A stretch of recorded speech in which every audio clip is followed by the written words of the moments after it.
ಜಾಸ್ತಿ ಆಗ್ಬೇಕನ್ಬಿಟ್ಟು ಧಮಕಿ ಹಾಕೋದಂದ್ರೆ ನಾವು ಒಪ್ಪೋ ಮಾತಲ್ಲ. ಏನಿದ್ರು ಅಲ್ಲಿ ಕಟ್ಟಿರೋದು ನಾನು 9 ಲಕ್ಷ ಚಿಲ್ಲರೆ ಟ್ಯಾಕ್ಸ್ ಕಟ್ಟಿದೀನಿ.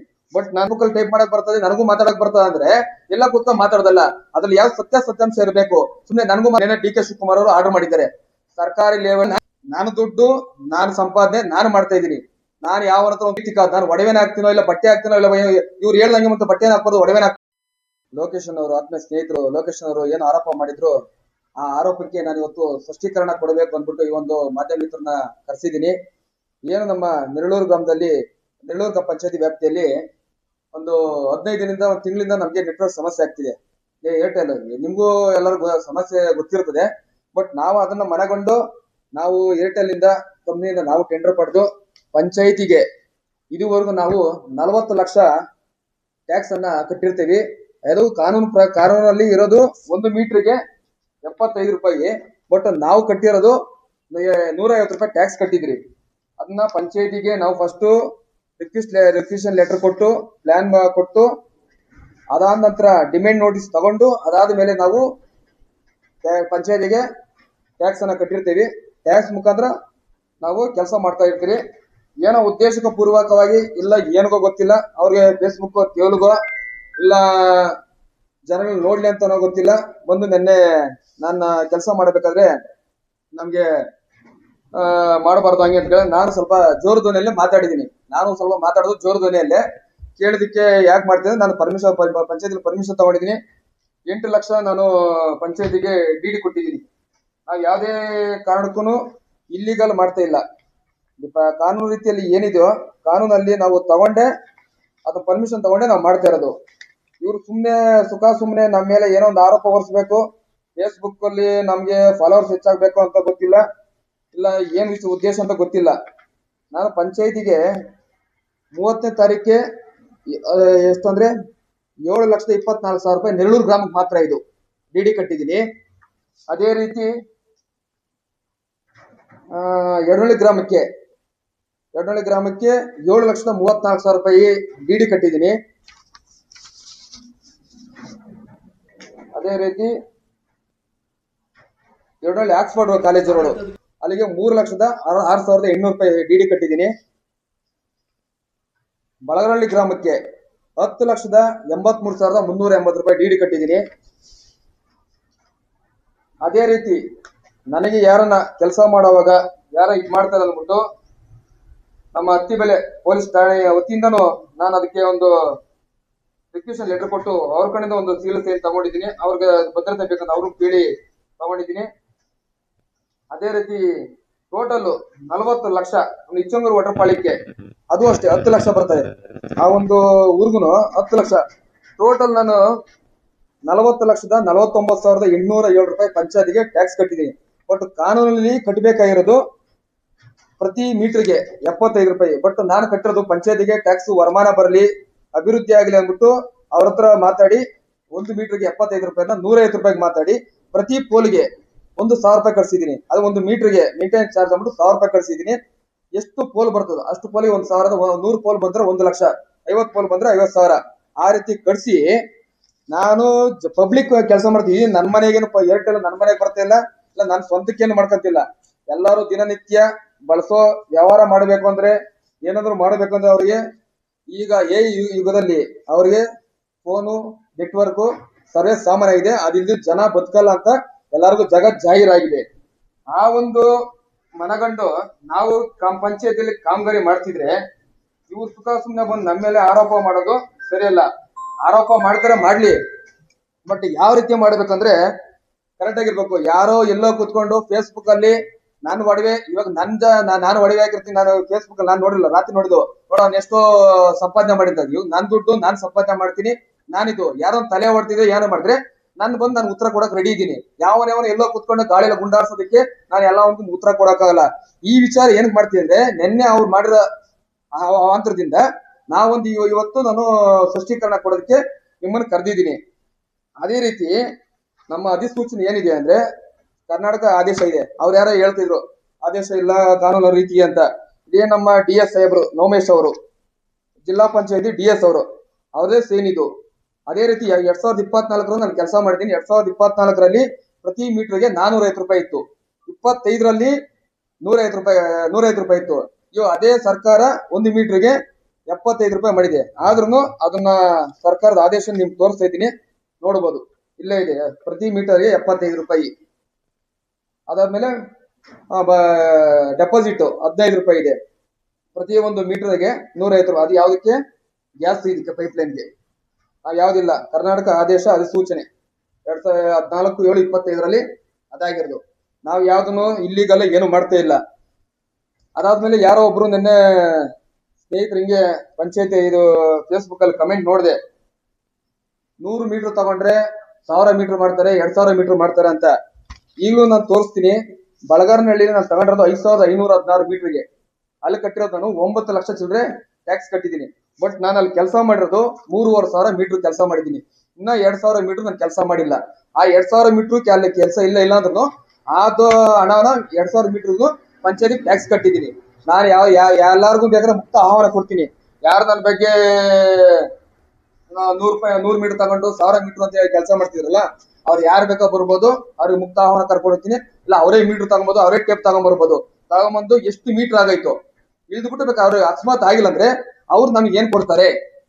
ಎಲ್ಲ ಕುತ್ಕೊಂಡು ನನಗೂ ಫೇಸ್ಬುಕ್ ಅಲ್ಲಿ ಟೈಪ್ ಮಾಡಕ್ ಬರ್ತದೆ, ನನಗೂ ಮಾತಾಡಕ್ ಬರ್ತದೆ ಅಂದ್ರೆ ಎಲ್ಲ ಕುತ್ಕೊಂಡು ಮಾತಾಡೋದಲ್ಲ. ಅದ್ರಲ್ಲಿ ಯಾವ ಸತ್ಯಾಂಶ ಇರಬೇಕು. ಸುಮ್ನೆ ನನಗೂ ಮಾತಾಡ್ಬಾರ್ದು, ಏನೇನೋ ಮಾತಾಡಿದ್ರೆ ನಾ ಯಾರು ಕೇಳಕ್ ಇಲ್ಲಿ ರೆಡಿ ಇಲ್ಲ. ಇಲ್ಲಿ ಅವ್ರು ಯಾರೋ ಮಾತಾಡ್ತಾರೆ. ನಾವು ಯಾಕಂದ್ರೆ ಇದು ಕಾನೂನು, ನನಗೂ ಇದೆ. ಕಾನೂನಲ್ಲಿ ಏನ್ ಬೇಕಾ ಅವಕಾಶ ಇದೆ, ಅಷ್ಟು ಮಾತ್ರ ಮಾಡ್ತಾ ಇದ್ದಾರೆ. ಕಾನೂನು ಮೇಲೆ ನಾನು ಯಾವ್ದು ಮಾಡ್ತಾ ಇಲ್ಲ. ಯಾರನ್ನು ಮಾಡ್ತಾ ಇದ್ರೆ ಇನ್ನು ಆಮೇಲೆ ತಿರ್ಗಾ ಅಕಸ್ಮಾತ್ ಅವ್ರದ್ದೇನೋ ಕೇಸ್ ಇತ್ತು, ಸ್ಟೇ ಇತ್ತು ಅಂದ್ರೆ, ಇವಾಗ ನೆನ್ನೆ ಡಿ ಕೆ ಶಿವಕುಮಾರ್ ಅವರು ಆರ್ಡರ್ ಮಾಡಿದ್ದಾರೆ. ಸರ್ಕಾರಿ ಲೇಔಟ್ಗಳು ಇಲ್ಲ ಪ್ರೈವೇಟ್ ಲೇಔಟ್ಗಳು ಏನೇ ಇದ್ರು ಸರ್ಕಾರಿ ರಸ್ತೆನೆ ಅಂತ ಹೇಳಿದ್ದಾರೆ. ಸರ್ಕಾರಿ ರಸ್ತೆಯಲ್ಲಿ ನಾವು ಕೆಲಸ ಮಾಡ್ತಾ ಇದ್ದು, ಯಾವುದೇ ಸ್ವಂತ ಜಮೀನಲ್ಲಿ ಇಲ್ಲಾಂದ್ರೆ ಸೈಟ್ಗಳ ಒಳಗೆ ನಾವ್ ಯಾವ್ದು ಕೆಲಸ ಮಾಡ್ತಿಲ್ಲ.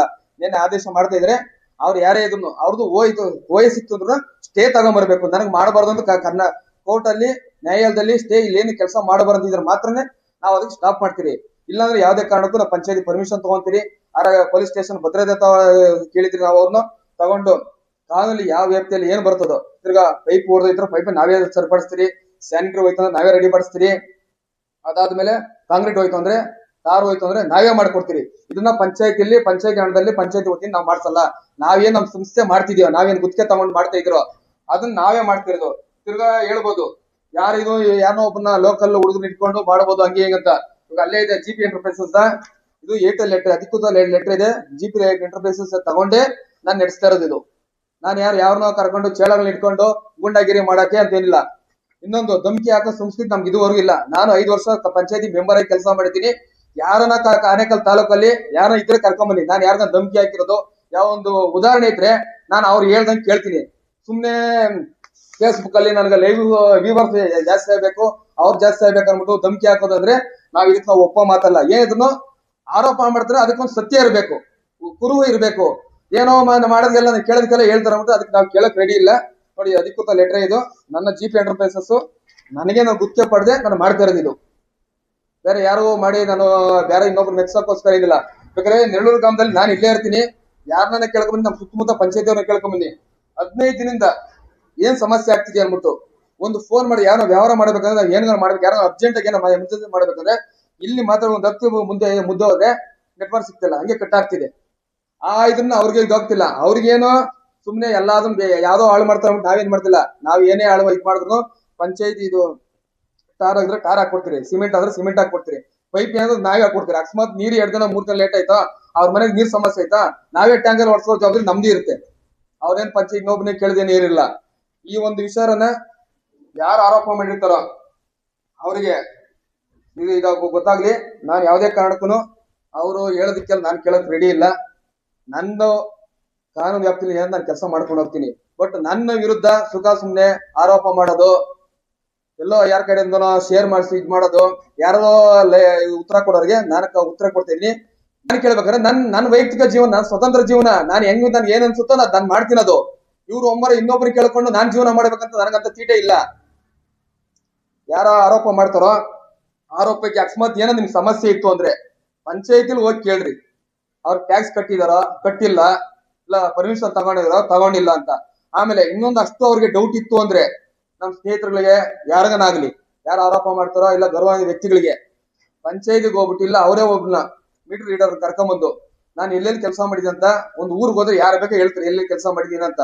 ಅವ್ರನ್ನೇ ಕರ್ಕೊಂಡೋಗಿ ಎಷ್ಟು ಮೀಟರ್ ಮಾಡಿದೀನಿ, ಎಷ್ಟು ಮೀಟರ್ ಮಾಡಿಲ್ಲ, ಉಳಿದಿರೋ ಮೀಟರ್ ಕೆಲಸ ಮಾಡಿಲ್ಲ. ನಾನು ಟ್ಯಾಕ್ಸ್ ಕಟ್ಬಿಟ್ಟಿದೀನಿ, ಸರ್ಕಾರಕ್ಕೆ ದುಡ್ಡು ಕಟ್ಬಿಟ್ಟಿದೀನಿ. ಅವ್ರ ಸರ್ಕಾರ ನಮ್ ತಿರ್ಗಾ ರಿಟರ್ನ್ ಇಷ್ಟೇ ಕೆಲಸ ಮಾಡಿದೀನಿ ಇಷ್ಟೇ ರಿಟರ್ನ್ ಕೊಡೋದ್ರೆ ಯಾವ್ದೇ ಕಾರಣಕ್ಕೂ ಸರ್ಕಾರದ ನಮ್ಗೆ ರಿಟರ್ನ್ ಹಿಂದಿರುಗಿಸಲ್ಲ ಅಮೌಂಟ್. ಆ ಒಂದ್ ಇರ್ಲಿ, ನಮ್ ಪಂಚಾಯತಿಗೆ ತಾನೇ, ನಮ್ಮ ಊರಿಗೆ ಡೆವಲಪ್ಮೆಂಟ್ ಆಗುತ್ತೆ, ನಮ್ಮೂರ ಅಭಿವೃದ್ಧಿ ಆಗುತ್ತೆ ಅಂತ ನಾವು ಮನಗಂಡು ಎಕ್ಸ್ಟ್ರಾ ಪಂಚಾಯತಿಗೆ ಟ್ಯಾಕ್ಸ್ ಕಟ್ತಾ ಇದ್ರು ಹೊರತು ತಿರ್ಗಿ ಅದೇ ಕಿಟ್ಟೋಯ್ತು ಅಂದ್ರೆ ನಾವ್ ಯಾರ ಹತ್ರ ಪಂಚಾಯತಿ ₹1 ಇದ್ ಮಾಡಿಲ್ಲ. ನಮ್ಮ ದುಡ್ಡು ಇದೆ. ನಮ್ ಏರ್ಟೆಲ್ ಸಂಸ್ಥೆ ಏನ್ ಮಾಡ್ತಿದ್ಯೋ ಆ ಸಂಸ್ಥೆಯಿಂದ ನಾವು ಕೆಲಸ ಮಾಡಿಸ್ತೀರಿ ಅವ್ರಿಗೆ. ಆಸ್ ಯೂಶುವಲ್ ಮೊದ್ಲು ಯಾವ ತರ ಇತ್ತು ಅದೇ ರೀತಿ ನಾವು ರಸ್ತೆ ಆಗ್ಲಿ, ಚರಂಡಿ ಆಗ್ಲಿ, ಸ್ಯಾನಿಟರಿ ಆಗ್ಲಿ ರೆಡಿ ಪಡಿಸ್ಕೊಳ್ಳೋ ಜವಾಬ್ದಾರಿ ನಮ್ದಾಗಿರ್ತದೆ.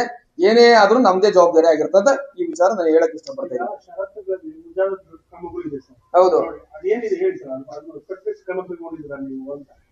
ನೀವು OBC OFC ಭೂಗತ ಕೇಬಲ್ ಅಳವಡಿಸಲು ಕರವು ನಿರ್ವಹಿಸುವಾಗ ಸದರಿ ಸ್ಥಳದಲ್ಲಿ ಗ್ರಾಮ ಪಂಚಾಯಿತಿ ಹಾಗೂ ಇತರೆ ಪೈಪ್ಲೈನ್ ಯಾವುದಾದರೂ ತೊಂದರೆಗೆ ಒಳಗಾಗಿ ದುರಸ್ತಿಯಾದಲ್ಲಿ ನಿಮ್ಮ ವತಿಯಿಂದಲೇ ಸರಿಪಡಿಸಿ ಕೊಡತಕ್ಕದ್ದು ಅಂತ ಅವರೇ ಪಂಚಾಯತಿ ಅವರೇ ನಮಗೆ ಕಂಡೀಷನ್ ಹಾಕಿ ಕೊಟ್ಟಿದ್ರೆ.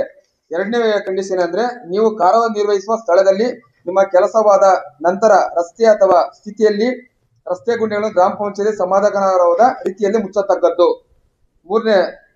ಮೂರನೇದು, ನೀವು ಕೆಲಸ ನಿರ್ವಹಿಸುವ ಸ್ಥಳದಲ್ಲಿ ಸಾರ್ವಜನಿಕರಿಗೆ ಹಾನಿಯಾಗದಂತೆ ಗುಂಡಿ ಸುತ್ತಲೂ ಬ್ಯಾರಿಕೇಡ್ ಮತ್ತು ಸೈನ್ ಬೋರ್ಡ್ಗಳನ್ನು ಅಳವಡಿಸತಕ್ಕದ್ದು. 4, ಸಾರ್ವಜನಿಕರಿಗೆ ಯಾವುದೇ ರೀತಿಯ ತೊಂದರೆ ಆಗದಂತೆ ಕೆಲಸ ನಿರ್ವಹಿಸತಕ್ಕದ್ದು. ಈ ಮೇಲ್ಕಂಡ ಷರತ್ತುಗಳಲ್ಲಿ ಯಾವುದಾದರೂ ಷರತ್ತುಗಳು ಉಲ್ಲಂಘಿಸಿದಲ್ಲಿ ತಮಗೆ ನೀಡುವ ಅನುಮತಿಯನ್ನು ಯಾವುದೇ ನೋಟಿಸ್ ನೀಡದೆ ರದ್ದುಪಡಿಸಲಾಗುವುದು ಮತ್ತು ಭದ್ರತಾ ಠೇವಣಿಯನ್ನು ಮುಟ್ಟುಗೋಲು ಮಾಡಲಾಗುವುದು. ಯಾವುದೇ ಕಾರಣಕ್ಕೂ 3700 ನಾವ್ ಎಷ್ಟು ಮೀಟರ್ ತಗೊಂಡಿದ್ರು ಅಷ್ಟು ಮೀಟರ್ ಮೇಲೆ ಕೆಲಸ ಮಾಡಬಾರ್ದಂತ ತೋರಿಸಿದ್ರೆ, ನಾವು ಈ ನನ್ನ ಬಳಗಾರನಹಳ್ಳಿ ಗ್ರಾಮದಲ್ಲಿ 5516 ಮೀಟರ್ ತಗೊಂಡಿದ್ದೀನಿ. ಬಟ್ ನಾನು ಅಲ್ಲಿ ಕೆಲಸ ಮಾಡಿರೋದು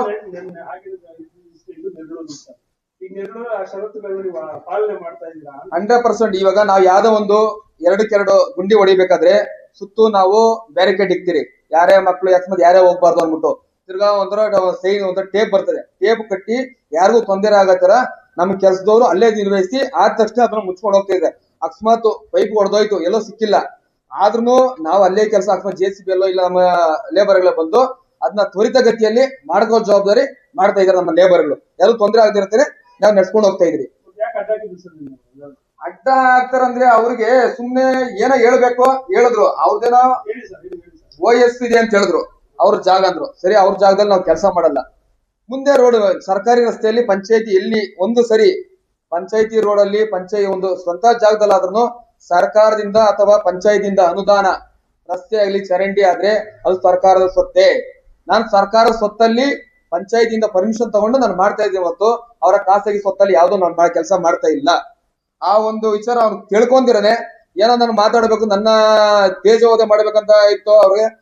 ಇನ್ನೊಂದು ಏನ್ ಮಾಡ್ಬೇಕಂತ ಗೊತ್ತಿರಲ್ಲ, ಸುಮ್ನೆ ಬಂದು ನನಗೆ ಆರೋಪ ಮಾಡುದು. ಬಟ್ ನಾನು ಮಾತಾಡಿ ಜೋರು ಧ್ವನಿಯಲ್ಲೇ ಮಾತಾಡ್ತೀನಿ. ಇವಾಗಂತಲ್ಲ, ನಾನು ಯಾವ್ಯಾವ ಮಾತಾಡಿದ್ರು ಜೋರು ಧ್ವನಿಯಲ್ಲೇ ಮಾತಾಡುದು. ಅವ್ರಿಗೆ ಧಮ್ಕಿ ಹಾಕ್ತೀನಿ. ಏನೋ ಪ್ರಕಾರ ಅಲ್ಲಿ ಏನೋ ವಿಡಿಯೋ ಕುಣುಕಿದ್ರೆ ನೀವು ನಮ್ಮನ್ನ ಕೇಳ್ಬೋದು, ಇಲ್ಲ ಯಾರನ್ನ ಕೇಳ್ಬೋದು. ನಾನ್ ನೋಡಪ್ಪ 10 ಲಕ್ಷ ಟ್ಯಾಕ್ಸ್ ಕಟ್ಟಿದ್ದೀನಿ, ಪಂಚಾಯತಿಗೆ ತೆರಿಗೆ ಕಟ್ಟಿದ್ದೀನಿ, ನಾನು ಕೆಲಸ ಮಾಡ್ತಾ ಇದ್ದೀನಿ. ನನಗೆ ಮಿಷಿನ್ ಇದ್ರೆ ನಮ್ಗೆ ಲಾಸ್ ಆಗುತ್ತೆ. ನಮ್ಗೊಂದು ಮಿಷಿನ್ಗೆ ದಿನ ಬಾಡಿಗೆ ತಗೊಂಡ್ಬಿಟ್ಟು ಒಂದೊಂದು ದಿನಕ್ಕೂ ನಮ್ಗೆ ಸೆಕೆಂಡ್ ನಮ್ಗೆ ಲಾಸ್ ಆದ್ರೆ ಯಾರು ಬಂದು ಆರೋಪ ಮಾಡಿದವರು ಯಾರು ನಮ್ಗೆ ಕಟ್ಕೊಡಲ್ಲ. ನಮ್ಗೆ ಲಾಸ್ ಆದ್ರೆ ಇವ್ರು ಕಟ್ಕೊಡ್ತಾರ? ಯಾರು ಕೊಟ್ಕೊಡಲ್ಲ. ಸುಮ್ನೆ ಏನೋ ಒಬ್ರಿಗೆ ಮಾಡ್ಬೇಕು, ಎಲ್ಲ ತೊಂದರೆ ಮಾಡ್ಬೇಕಂತ ಅವ್ರ ಉದ್ದೇಶ ಇದೆ, ಏನಂತ ಗೊತ್ತಿಲ್ಲ. ಬಟ್ ಈ ಉದ್ದೇಶ ಯಾರಿಗೂ ಒಳ್ಳೇದಲ್ಲ. ಸುಮ್ನೆ ನಾವು ಊರಲ್ಲಿ ಅಂಟಂಬರ ತರ ಹೋಗೋಣ, ಯಾರೋ ಮಾತು ಕೇಳ್ಕೊಂಡ್ಬಂದು ನೀವು ನಮ್ಮನ್ನ ತೇಜೋವಧೆ ಮಾಡೋದು ಎಲ್ಲ ಬೇಡ, ಯಾರಿಗೂ ಒಳ್ಳೇದಲ್ಲ. ನಾವೇನ್ ನಿಮ್ ವಿಚಾರ ಬರಲ್ಲ, ನಿಮ್ ಇದ್ರಲ್ಲಿ ನೀವಿರೇ, ನಮ್ಮ ಪಾಡು ನಾವು ಕಾಂಗ್ರೆಸ್ ನಾವೇನ್ ಮಾಡ್ಬೇಕು ನಾವು ಮಾಡ್ಕೊಂಡು ನಾವು ಹೋಗ್ತೀವಿ.